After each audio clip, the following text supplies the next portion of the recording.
confronts China in the South China Sea. Over the last 4 months, Vietnam has faced a serious challenge to its sovereignty in the South China Sea. Strategic circles in Hanoi are stirred by China's repeated intrusions into Vietnam's exclusive economic zone (EEZ) off its central and southern coastlines.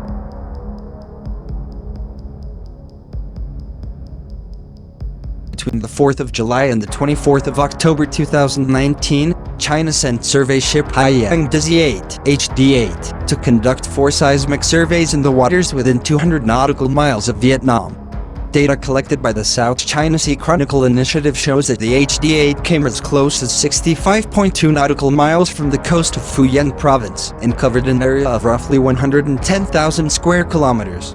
At the same time, Chinese Coast Guard (CCG) vessel Haijing 35,111 harassed the Japanese rig Hanoi 5 chartered by a Vietnamese joint venture with Russia's Rosneft in Block 06.01 in waters about 190 miles southeast of Vietnam. This was not a standalone act. In May 2019, Haijing 35,111 obstructed the activities of Malaysia's drilling rig in the area near Lakonia Shoal, 1,000 miles from the Chinese mainland, but 90 miles from East Malaysia.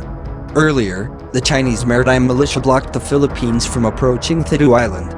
The Washington-based Asia Maritime Transparency Initiative (AMTI) revealed that China maintains a permanent presence in all critical areas of this stretch of ocean, including Lakonia Shoal, Second Thomas Shoal and Scarborough Shoal.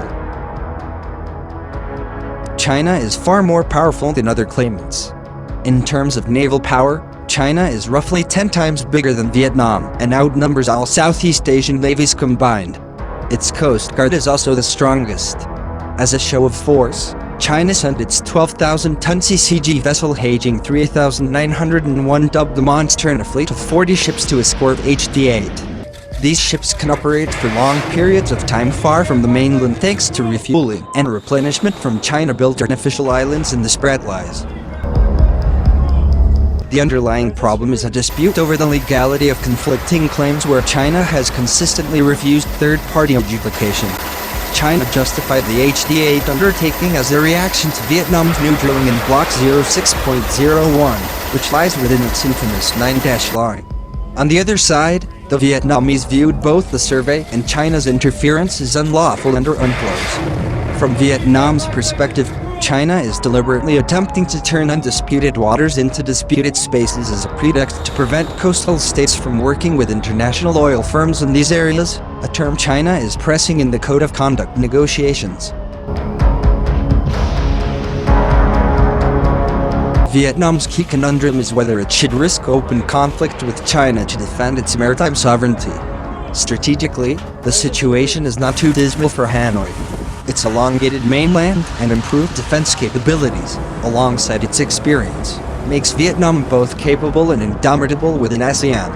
Its multi-layered defense system can inflict substantial costs upon any unlawful operation near its coast. But any conflict would cause major disruptions to Vietnam's development priorities and must remain a last resort.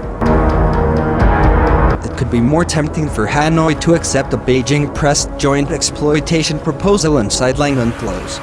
It may not be worth fighting an uphill battle alone against China to defend such a frail covenant. And Vietnam is standing alone. Malaysia and the Philippines seem to care less about maritime rights and more about their economic relationships with China.